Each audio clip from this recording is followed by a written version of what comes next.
Hapon na nga po ito, nandito pa kami sa labas ng aming bahay. Nakita po kasi namin ito, yung mga nagtatrabaho. Ito yung contractor guys, at yung mga nagtatrabaho dito pala. Nandito pa sila sa labas at hindi pa umuwi. No, tinanong ko nga po, ano ba yan, overtime? Overtime daw po dahil magbubuhos sila ngayon. Kaya ayan guys, halos lahat kami dito, nakatunga nga at nanunood ng pagdating nito guys at magbubuhos nga po sila dahil nga po kauwi lang natin at wala na rin tayong trabaho, nakitungangan na rin tayo guys. Syempre bago lang tayo nakakakita ng ganito, bago lang natin natititigan ito guys. So, samahan nyo muna akong tumunga nga dito. Kasama ito yung aking mga kapitbahay. At alam nyo ba na si Yayam ay nandun din sa labas. Abay, nauna pa talaga sa amin. Pero, hindi naman po natin nahahayaan na siya lang mag-isa. Siyempre, kasama niya po si nanay at ako'y nandito lang banda sa aming gate. So, ayun na guys. Tingnan nyo nga po. Yun talaga si Yayam guys. Oh, kitang-kita, di ba?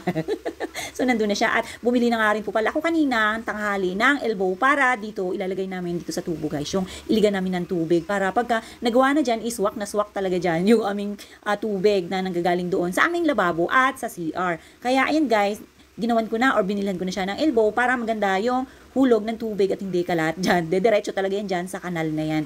So ayun na nga guys, nag-start na nga po pala sila na magbuhos dyan guys. Kaya ayan, ito yung sila kuya, sila yung nakata siguro na ayan, semento dyan, kaya nandyan yan sila. Ganyan lang kadali sa kanila guys, o, di ba? Pero kung sa atin, talagang magmamano-mano pa tayo, maraming masakit sa atin. Kaya pagdating ng hapon, di ba, yung mga gumagawa guys ng building, sa construction, di ba, sobrang nakakaawa kasi nga, sobrang bigat kaya niya ng semento, tapos maghahalo pa sila. O, unlike pagka ganyan, o, meron na silang sariling gamit, may mga sasakyan sila, madali lang, o, di ba? Parang, yan, umiihi lang. Ang bilis-bilis lang matapos. Samantalang kung halimbawa magmamano-mano, abutin pa yun ng ilang araw guys, saka matapos, di ba? Buti na nga lang guys, yun ang semento na siya. Excited na ako na makikita ang matapos yan siya. Kaya, ayan guys, titig na titig kami dito, pati si Yayam inadamay pa talaga. Malamang bukas guys, i-update ko na naman kayo kasi ngayon, yan, isisementohin at syempre patutuyuin pa yan nila ng buong magdamag. So, another vlog na naman tayo bukas guys, o abangan ninyo yun ha. So, ito na nga guys, yan. Kung inyong mapapansin, marami pong tao kasi guys, maraming sobrang semento. Ang sabi nga ni engineer, kung meron daw po kaming lalagyan guys, pwede na. Kaya ito nga guys, si nanay mabilis pa sa alas 4.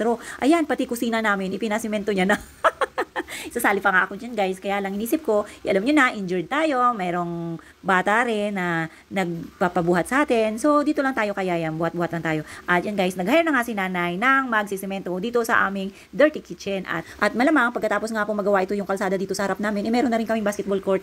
Charot lang guys ha. At ito nga po yung mga kapitbahay namin guys, nagsilabasan na rin kasi tapos na sila magbuhos dito sa kanal. Kaya sabi ni engineer guys, marami pong sobrang semento. Kaya ayan, pinamimigay na sa mga tao. Join na kayo guys. Sana yung inyong mga lalagyan. So kanya-kanya na nga yan guys. Pag kumuha ka dyan, kailangan meron ka ring sariling pala. At yan, tamang patapos na rin yung kanilang ginagawa. Tingnan nyo guys. Oh. Ito nga po palang part na to, hindi to siya kasama sa mga sisimentuhin daanan. Kaya ayan, binuhusan na lang sila guys at binigyan sila ng semento para naman gumanda-ganda yung kanilang daan. At itong sinanay guys, itapos na rin sa kanyang ginagawa. So paano ba yan? Bukas ulit.